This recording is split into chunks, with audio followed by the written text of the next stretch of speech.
Okay, so welcome back to episode 7 of the 1% podcast. I'm back with the main man, Jamie, and today Hello. I've managed to bully him to come on regarding something I think is very important, training plan and how to basically build your own one from all the information you see out there on Instagram.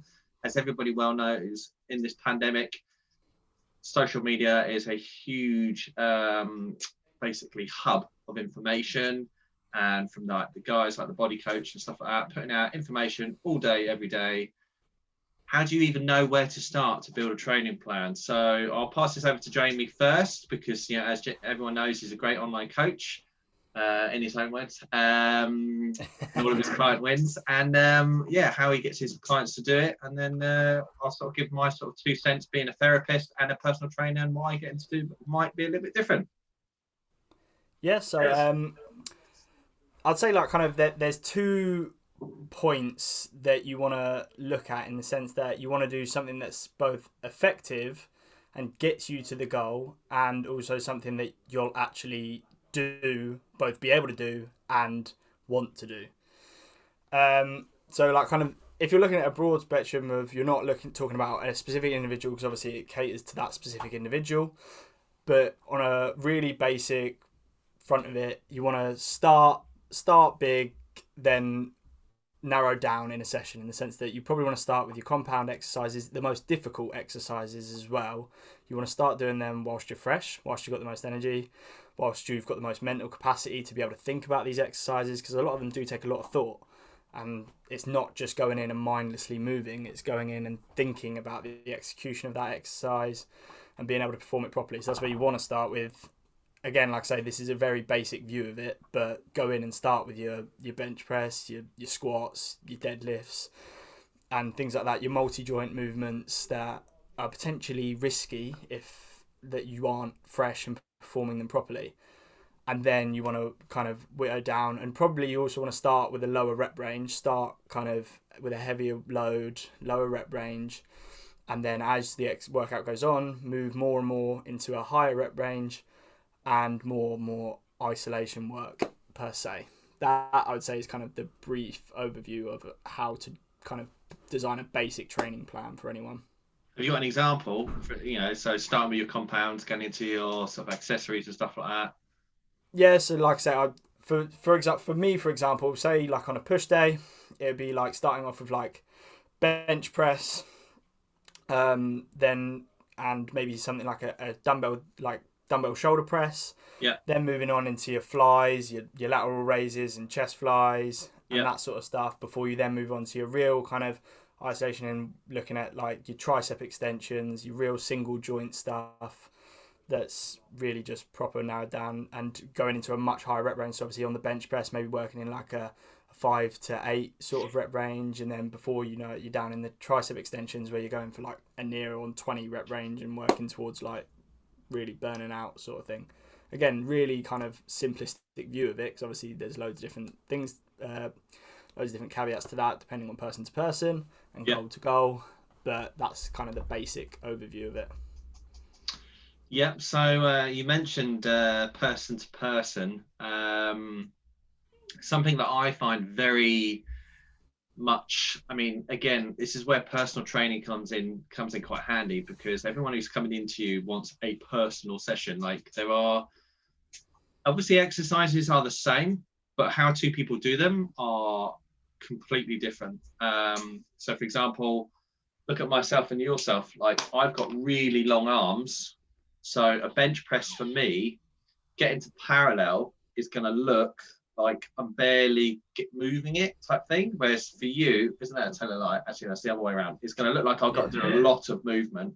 Whereas for yourself, with little arms, you barely got to move it. So, and I think about how it kind of comes, it's a leg press as well. I think how, so when I get like people to do exercises in the gym, I'm looking at how it's going to affect them in terms of like their limb length, and I'm also looking at how so that's going to affect them for recovery as well. So not everybody is designed to squat, not everybody is designed to bench press, not everyone is designed to deadlift, purely based on their mechanics. However, one thing you'll see massively put on social media is oh man, if you ain't squatting, you ain't getting big legs. If you ain't benching, you ain't getting big chest.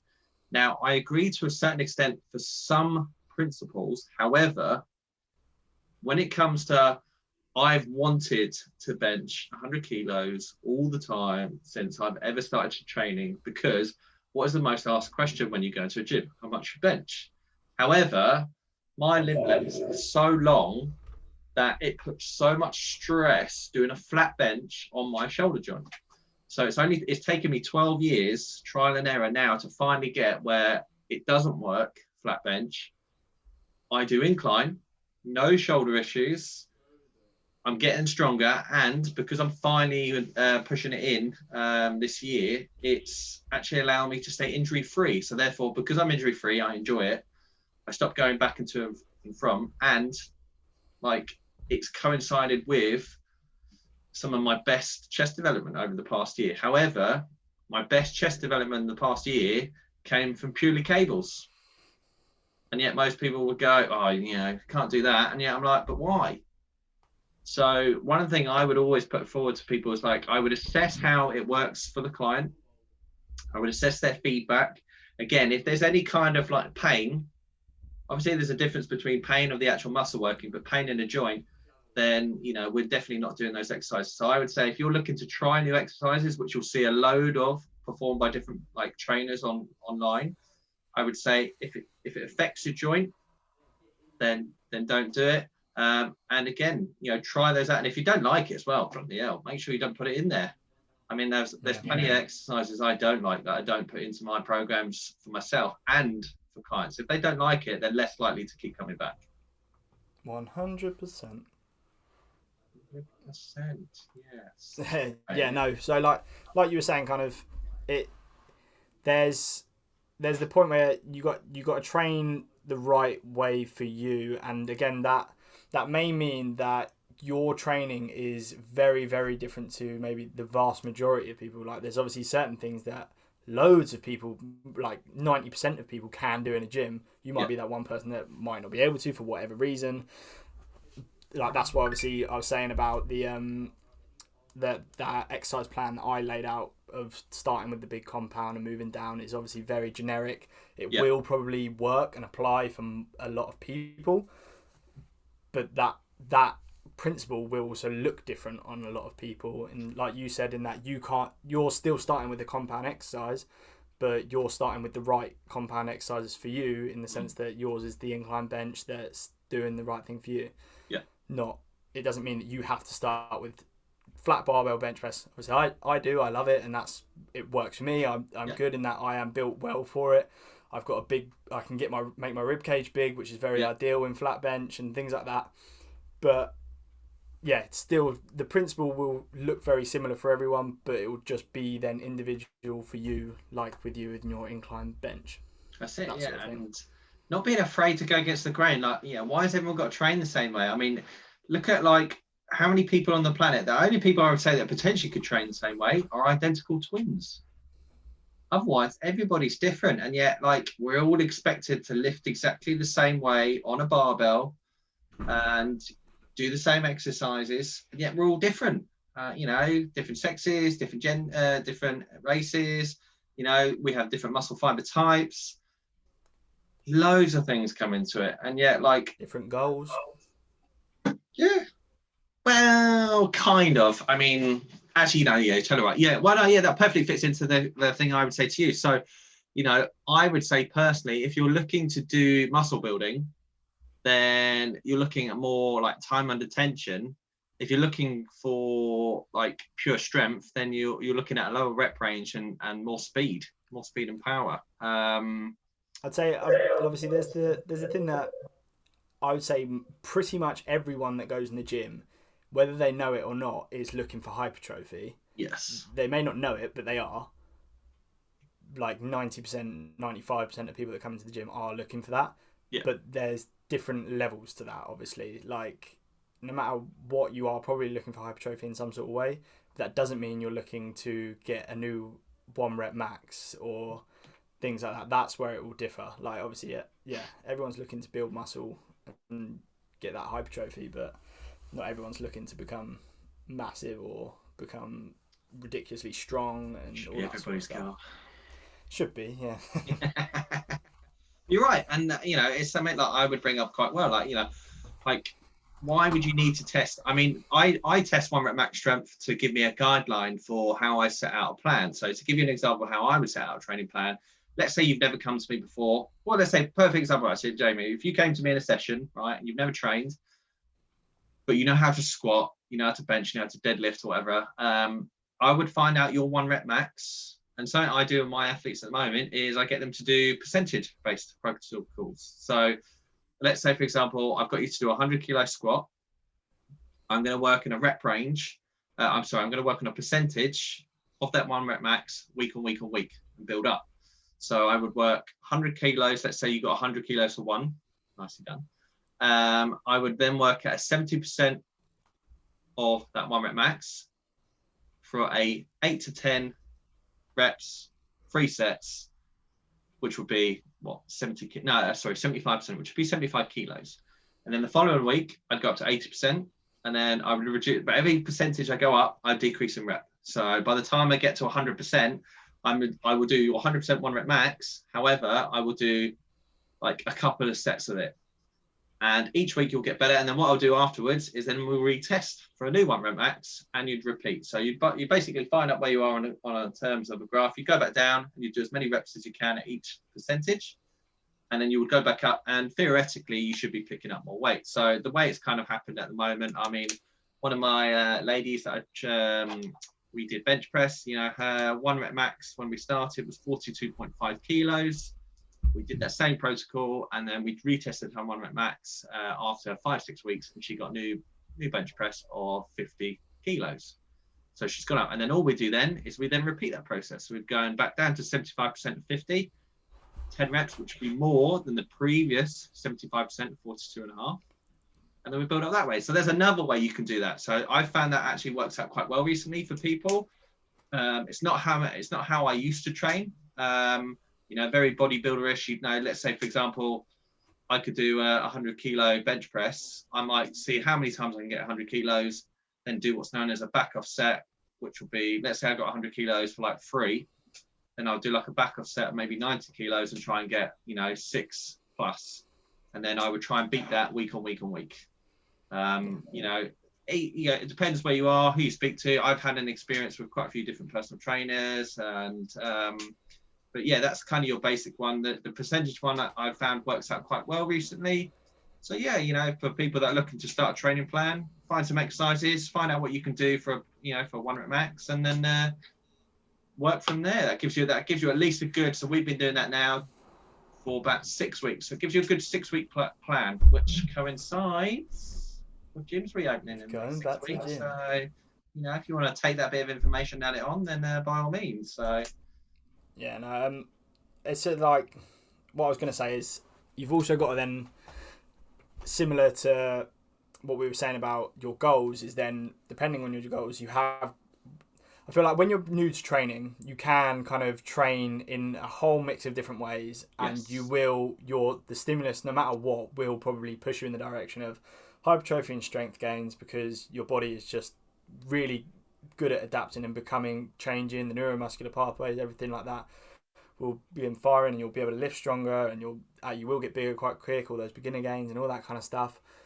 But then once you get to kind of your training age develops and you've been training for quite a while, and you get to these points where you aren't seeing rapid progress week on week on week, that's when then the training has to become a bit more goal specific. Yes. And obviously specificity is nice key. Yeah, I know, smash that. Is key in that, like, if you do want, say, a big bench press, and I will keep using this example, and there's a reason, it's because I love it. But don't worry about it. if you do want a new big 1 rep bench press, you are at some point going to have to train close to your 1 rep bench press and do things like singles, doubles, triples, and with heavy load. If your goal is to get a massive 1 rep bench press, but you're mucking about with like 50% of your load every session, it's probably not going to happen. You're like, maybe over a real dramatic period of time, you might get lucky and get a little gain of increase, but you're not that's not what you're training your body to do. Your body is training to be able to endure that load for a long period of time. It's not training to be able to push more weight and do those 1 rep max. And that's where I think a lot of people, they have this goal of, I want to get a big bench, but then they start doing those big drop-offs, which have their place. So that links into, I think, yours then, actually. So like your goal from October was 140 kilo bench. How did you go about that? So so it kind of changed a little bit right towards the end, just before I got it. But a big bit of that practice was 5x5s. So it wouldn't mean every single bench session was a 5x5, because obviously I needed to play into account the fact that I got fatigued. I needed a bit of a back off and a deload and things like that. But some of the main kind of principle I used was 5x5, heavy bench, working on building that up. And then occasionally I'd have sessions where I did max out, go to like triples and doubles and that sort of thing. Yeah. And then would have my deloads. But then right before I just got it, a thing that, obviously I can't say it was a game changer because I was due to get it anyway, but it's definitely something that I've liked. And from working with my coach now, Ollie Carson, he implemented this, and it was the first time I'd really done it. It was kind of something that I knew, it was the first time I'd really done it, and it was benching 3 times a week. But it didn't mean that every session was a heavy bench session. So on my Mondays, where I had a push session, I would bench, but it would be really light load, working in like a 8 to 12 rep range, but I would at least have 5 more reps in the tank, if not more, just purely focusing on technique, like making sure that my technique was like perfect. Every single rep, not a single drop off, all that kind of stuff. And then on the Wednesday, so I'd then have a pull, so I'd do my push session after that, and then on the Tuesday have a pull session. Then Wednesday, when it was my leg session, I would begin my leg session with my heavy bench. Okay. So then I would go in with a heavy, like 5x5. That sort of thing. Do that, and then no more upper body work. It was then into legs, and then I'd have a rest day, and then back in. Then the following day for just a full upper body day, and that would then be when I'd do like hypertrophy bench work. So it would be getting closer to failure, but in a bit of a higher rep range. Okay.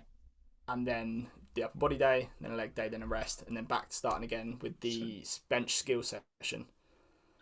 Okay. So basically where your frequency increased massively. So let's say, to give you an idea, for people that are listening, most people would do what's known as a bro split. So they would do bench on a Monday, International Chest Day, and then they would wait again till Monday again. So if you worked it out in terms of a calendar year, that works out as 1 session a week, 52 sessions a year. Now, for example, yourself, Jamie, you would have done, let's say you carried that on for the year, all of a sudden it goes from 52 sessions a year to 156 sessions a year.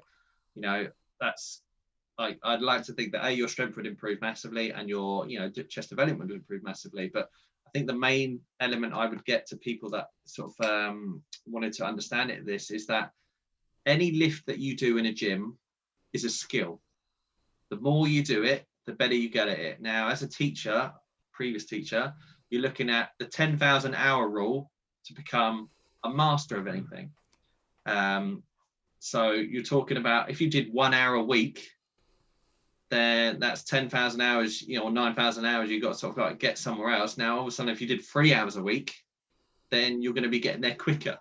So you start to reduce the learning curve quite quickly, and you're just by improving your frequency. So as long as you can manage your recovery in terms of between each session, then it's improving your frequency is something massively. So that's where most people then probably change from like a bro split to what's known as a push-pull legs split. So push-pull legs off, push-pull legs, and then all of a sudden it becomes 2 times a week. That's 104 sessions compared to 52. So you can kind of see where you're sort of going here. So it's a skill. The more you do it, the better you get at it. However, there are certain trades off in terms of recovery, and it depends on your goal. If you're increasing like your food intake to bulk, as most people call it, you're more likely to recover very well. If you're decreasing your calories in terms of a cut, most likely it's going to eat into your recovery. So you have to make sure you play, wisely. There's so many things you can see. Yeah. So as you can tell, I mean, like you talked about how many things you like. There were so many terminologies there that you used. There's so many terminologies there that I use. So people need to kind of realise how much is going into an actual training plan. I mean, you'd like to think it's just do this exercise, do this, do that, get big, and it is to a certain extent. But you'll have such a trade-off whereby you'll go, yeah, and then that's it. And you'll see it all the time, like I do, Jamie. Most people in the gym stay exactly the same. They never make any more progress past a certain point. So hopefully you sort of like adding this kind of in. I mean, you know, your frequency has changed massively, because what was your PB before that, before getting to 140? So well, I mean, directly before it, obviously it was 137.5. But so last year, just before I did my cut, when I was at just as heavy as I was when I hit 140, it was 130. Yeah. So it's gone up 10 kg essentially. For the same But body then weight. during October, probably when I was at my lightest, it was probably about 120. So then technically since October, it's gone up 20. But I wouldn't count it as going up 20 because I had hit heavier. Like I knew I had the capability for it. I just needed to get the body weight up. So Okay. in that year, I'd say up 10. So I think that's another thing you can add in terms of like, so if you're building a training plan, like, you know, you've said it there perfectly. You have to build your weight up in order to reach that new goal. So I think like when you're setting out a training plan, you need to put together, what are you doing? Like you say, what's your goal? Are you trying to build muscle or are you trying to lose body fat? I'd say they're the only two things that you're looking to do. And again, that will come in. So if you're trying to build muscle, then your strength will go up. If you're trying to lose body fat, you're trying to maintain strength because it's going to go down because your body just doesn't have enough nutrients in order to recover and grow new tissue. On a note to that is that I would always advise still, like, obviously you've got to take into account that you are probably going to lose strength if you're someone that is going on a good, like, very decent cut in terms of you're losing a lot of body fat and weight. You are probably going to lose strength, but I would still suggest still train like you're not, in the sense that don't be stupid and chuck the same weight on, but don't all of a sudden go, right, that's it, I'm on a diet now, I am going to drop the load in half and just work in ridiculously high rep ranges all the time. Pump it out. And be like, yeah, I'm on a cut, so there's no point training heavy, because then you will lose it. Like, still train as heavy as you can, just obviously expect that might go down a bit over time. But yeah, don't use it, you'll lose it. So Yes. So like in terms of like, so, you know, for people listening, in terms of what I used to get people do when they came into the gym, where I was at previously, so I would give them a kind of a rule. So I've implemented it quite a few people, is pick some exercises. Let's say you get 10, like 3 sets of 10, up the weight. Every time you get that, your job is to reach 10. So let's say I lifted, you know, on the leg extension, 40 kilos. I get 3 sets of 10. The next time I come in for that session, I've got to get more than 40 kilos. I'll go, let's say go up to 42 and a half. I get 2 sets of 10, 1 set of 8. I'm going to still go up. I'm going to do that same weight the following session until I get 3 sets of 10. As soon as I get there, I'm going to up the weight. And again, you might, you know, you can do it like that, or you can do it like, you can do one sort of one top set and then one back off set. So I might try and, like, if I did it differently, I'd do, let's say 50 kilos, I got 10, I would up it. And then next set, if I got like 8, then again, I would stay at that weight until I got up to 10 reps. So I found that was a pretty good rule. And the main thing, and I always tell people off when I see them in training in the gym and they don't do it, I always go, are you writing down your lifts? Are you writing down your weights? Like, you know, how do you know what you need to do today? Like, yeah. Are you going to do the same as you did yesterday and then the body doesn't need to adapt? Or are you going to do something new today in terms of more weight, not new exercise, more weight, more repetitions to give your body the need to change? And telling people to logbook, yeah, you'd be amazed at how many people don't realize they've been lifting the same weight for ages and they've actually made no progression. So logbook your exercises. Find out if you're going to set yourself a goal. Find out if you're going to build muscle or lose body fat. Failing that, speak to one of us and we'll come up with a goal and a training plan for you. Easy Yeah. peasy.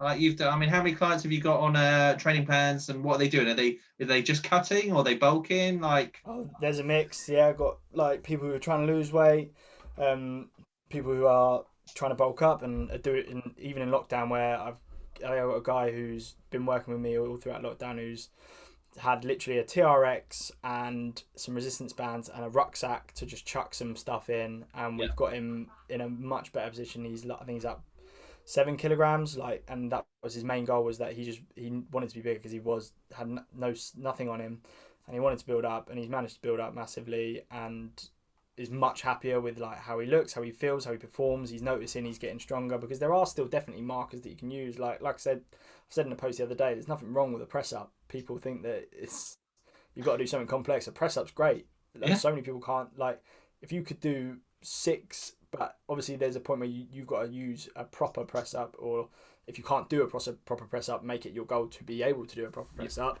and work in like incline press ups or on the knees and all that kind of stuff. But like, it's such a good marker if you're like, right, I can get 5 good press ups, and then you check it later down the line, you're like, oh great, I can get 8 proper press ups now.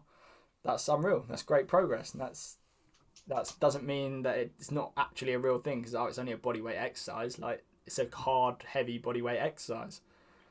But still, like you say, like perfect. Like, well, you say it correctly there. Still make it. I mean, if you can't do a press up, work to get up to a press up. If you can do a press up, how many times can you do it?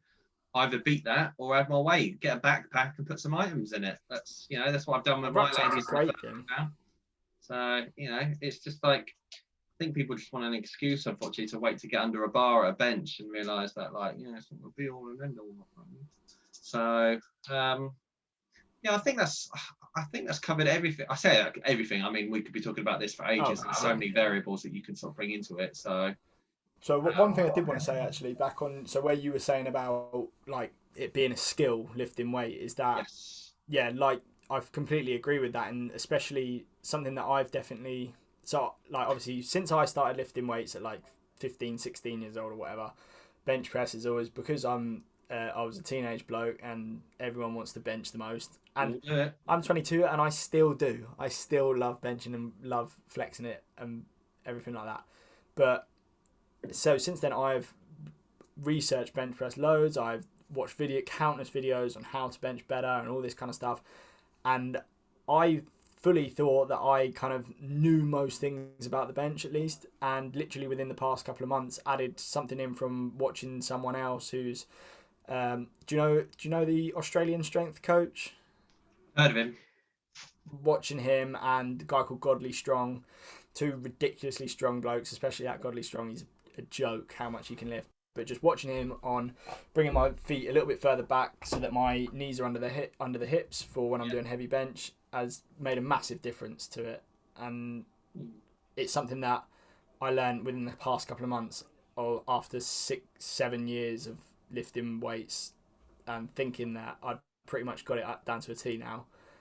Again, added to that knowledge because there's still so much to learn about it, We're and that's constantly why. learning, constantly learning. I mean, I said it to you when before this. I was just on a 4-hour seminar, and or learning from 2 top coaches, and I've got like 12 notes of pages, which and I know a lot. I used to teach up to degree level, and you think that I've got mountains and mountains of knowledge, and then you've got to realise there's always someone out there who knows more than you. So don't be afraid to ask Like I was telling questions. you, I was just today as well on the my little coaching thing with Muscle Mentors, doing exercise mechanics, learning more about that. And again, I've got my degree in biomed and all that kind of stuff. But the more you know, you know nothing. Yes, I think that ties in quite well with actually what the actual title of the podcast is, which is the 1% podcast. If you can have 1% better each day, 365% a year, then you're going to continually improve. But when people say to you, "Oh, it's only 1%," and I'm like, adds up over time. Adds up over time. Especially when you think about compounding, and if you're once you get a lot better, 1% of a lot can be a massive amount. Yeah. It's like the old adage, would you rather be given £1 million guaranteed, or having a penny and it doubles every day for a month? Have the penny, please. Yes. Yeah. For anyone that doesn't know that, £1 million, and then the Adds penny up to the a penny million. doubles up to end up. I think it ends up being like 13 million. Yeah, I know. I remember looking at it and just saying, no, I can't see this. Let me have a look at the actual paper, and I'm like, It doesn't make sense until you no, get right into like day 14 or whatever, and you're like, it's no, it's four. It's less than that. It's like day 25, and you're like, what? No, I'll take the million. No, I'll take it back. I won the penny.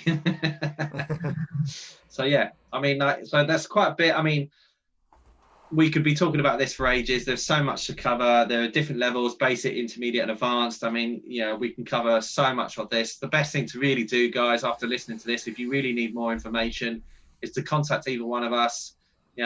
Jamie Harvard PT for Instagram, Mine's Muscle Therapy for mine, and just by all means, have a little chat with us. I mean, we've been doing it. I mean, I don't know about Jamie. I've been doing it for 12 years, but you've been training for so many that you obviously have a wealth of experience. But I used to do this for teaching. So yeah, by all means, hit us up with some questions. Have you got anything else to add, Jamie, before we go, or we pretty much covered no, it? yeah, 100%. Like, instead of worrying about all that stressful, horrible stuff, let us worry about it for you. There you go, easy peasy. Take a big stress off your life, and it'll make everything a lot easier. That's why I've got a coach to do mine. Yeah, that's exactly why I've just signed up with a coach as well. And I've had coaches previously. Take all the pressure off me, and all I've got to do is do the do. Also gives you the outside eyes as well, because when you're doing it yourself, you can get such tunnel vision that you miss things. Stress. We want to avoid stress. Yep. All right, enjoy that.